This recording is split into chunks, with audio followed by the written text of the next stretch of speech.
Mga animal kayo, mga abusado kayo. Binabiolate ninyo ang Constitution. And if you will not correct yourselves, haharapin ninyo ang bagyo ng taong bayan. Maghunos dili kayo. Makakalaban nyo kami. Hindi pwede yung magmamarsyalo kayo. Uupakan namin kayo. Hindi kami maniniwala dyan sa marsyalo na yan. I-smallin lang namin yung marsyalo na yan. Lalabas tayo. Mag-iingay tayo. Ipapakita natin yung galit natin, yung pagkadismaya natin sa mga abusadong kriminal na yan, abusadong mga magnanakaw. Hindi tama yung nangyayari ngayon, wala sa hulog. Pinahiram lang natin sila ng kapangyarihan, eto tayo, ba't tayo na-stress ngayon? Eto yung konstitusyon natin, eto lang sila, lahat sila nangako na susundin yung konstitusyon. Kayo ba nangako? Ako hindi ako nangako, wala akong pangako. Hindi ako nangako kahit kanino na susundin ko yung konstitusyon. Kasi alam ko tayo ang konstitusyon. Tayo ang pinanggalingan ng kapangyarihan ng konstitusyon. Tayo ang nagbigay ng hininga at halaga sa konstitusyon. Tayo ang nagbigay buhay. We, the sovereign Filipino people, etc., etc., etc. Yung huling-huli, do ordain, binasbasa natin, and promulgate this Constitution. Sa ating galing lahat ang kapangyarihan, mga kababayan. Constitution. Kaya kung nakikita natin na ang Constitution natin ay nilalabag, binabiolate, no? Binabiolate, nilalabag ng lahat ng itong nasa ilalim, ay huwag tayong, please, hindi. Ipakita natin na tayo mismo ay hindi sang-ayon sa ginagawa nila. Ipakita natin ang kapangyarihan ng taong bayan. Nandito tayo, hindi matatawaran yan. Binigyan lang ng buhay yan. Papel lang yan. Papel. Sentences, words, phrases, paragraphs, articles, sections, etc., etc. Lahat yan. Papel lang yan, lahat. Pero binigyan ng buhay ng mga Pilipino. Ganun tayo may kapangyarihan. Binigyan natin ng halaga. Kaya lahat ng dapat sumumpa, appointed man na opisyal o elected man mula presidente down the line to the lowest mammal in government, they better follow the Constitution. And if they do violate the Constitution, they are against the people of the Republic of the Philippines. At hindi dapat tayo pumayag na lapas-tanganin ang ating konstitusyon. Malalagay sila sa peligro. Oy, magmamarsyalo daw. Magmamarsyalo. Hindi pwedeng marsyalo. Teka. Magdedeklara daw ng marsyalo. Yun yung marites.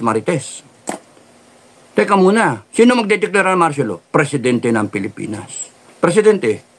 O, sino mag-implement? Mga AFP at mga PNP. Armed group. Nanginginig na ang tao. Natatakot na. Paano? Maingay. Excuse me. Maingay. Paano? Ang ano doon? Sino ang dapat masusunod diyan? Presidente ng Pilipinas? Pinahiram nga lang natin his power to declare martial law, whatever the reason, and yung power ng Kongreso natin to agree to the declaration is all borrowed power from us. Pinahiram lang natin. At kung aabusuhin yan, pwede natin sabihin, teka muna, huwag kang ganyan. Huwag kayong ganyan. Huwag niyong gagamitin yung konstitusyon para supilin kami. Yung aming freedom of expression, ang aming mga human rights, no? Guaranteed ng Constitution yon. We made sure, at yung iba sa inyo dito, na mga mga senior na, no, kagaya ko, kagaya ko, senior, ay nagratipika ng konstitusyon. Isa ako. Yan, si Commander Bukay, Colonel Metran, isa yan. General Macanas, isa yan. Yung mga commander dito na nakikinig, yung mga general, colonel, lahat yan. Yung mga matatanda natin ng mga enlisted men na nagretiro, lahat yan, nagratipika ng konstitusyon. Kaya nagagalit kami kung ang konstitusyon natin mismo ay uurakan, tatapak-tapakan. At sinasabi na ng mga kababayan natin sa KOJC, Sir, hindi naman tama. Sir, wag nyo nang sirin. Tayo dapat ang sineser. Wag nyo nagpapakita tayo ng... Kaya mentras tayo nagpapakita ng nagpapakumbaba tayo, lalo tayong winawalang niya ng mga abusado. Okay. So, hindi tama magdeklara kayo ng martial law. Baka kami magdeklara ng martial law, mga taong bayan. Huwag nung kung hintayin kami yung magalit. Lumagay kayo sa ayos. Gobyerno, lumagay kayo sa ayos. Mga politiko, lumagay kayo sa ayos. Punong-puno na kami. Na-stress na kami. Atake na kami sa puso. Lumagay kayo sa ayos. Because hindi pwede yung gusto nyong mangyari. Hindi pwede.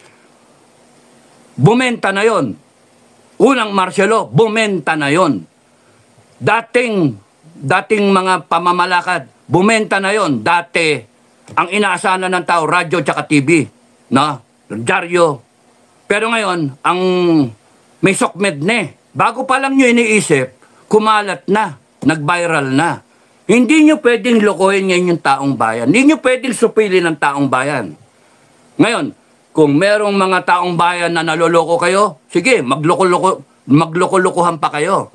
Pero mas marami ang taong bayan na ayaw magpaloko.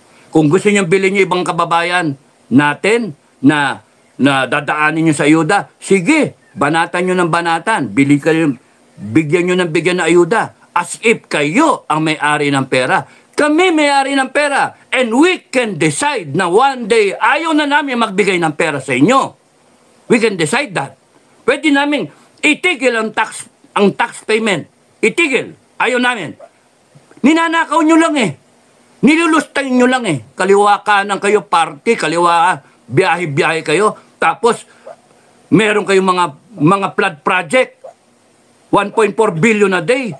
Tapos nun, baha pa rin. Ang daming taong nagugutom, ang daming ang sasaya ninyo, ginagastos niyo yung pera ng taong bayan. May resolution 10, liquidation by certification. Mga animal kayo, mga abusado kayo. Binabiolate ninyo ang Constitution. And if you will not correct yourselves, haharapin ninyo ang bagyo ng taong bayan. 119 million Pilipinos. Sige, sa inyo na yung 20 million. May 100 million kaming Pilipino na makakalaban ninyo. Matakot kayo sa amin. Eto kami. Eto yung konstitusyon. Kapantay namin, kaano namin yan, kasundo namin yan. And we will see to it na ma-i-implement yung konstitusyon. Kaya kayong lahat na sa ilalim, maghunos dili kayo. Makakalaban nyo kami. Hindi pwede yung magmamartial law kayo. Uupakan namin kayo. Hindi kami maniniwala dyan sa martial law na yan. I-smallin lang namin yung martial law na yan. Ha? Umaabuso kayo eh.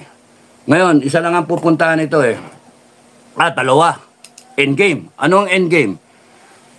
Bago yun, tanungin natin, saan tayo dudulog? Sagutin natin yon. Saan tayo dudulog? Dudulog tayo sa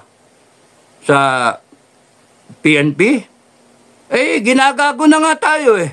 Iba nga, gusto ipasara yung PNP eh. Dudulog tayo sa AFP, nanonood lang ang AFP.